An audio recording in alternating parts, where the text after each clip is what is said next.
خواہشات۔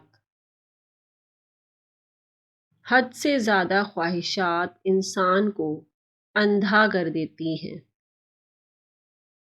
خواہشات کے جنگل میں اس طرح نہ کھو جانا کہ واپسی کا راستہ بھول جاؤ۔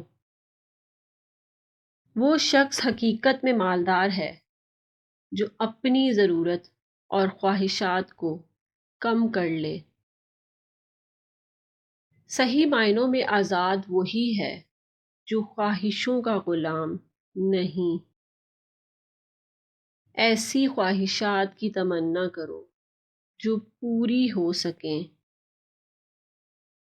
ضرورتوں کو کم کر کے انسان زندگی کی 99% بوجھل ذمہ داریوں سے نجات حاصل کر سکتا ہے۔ انسان اپنی ضروریات اور آرزوؤں کو جتنا کم کرے گا اتنا ہی زیادہ خدا کے قریب ہوگا۔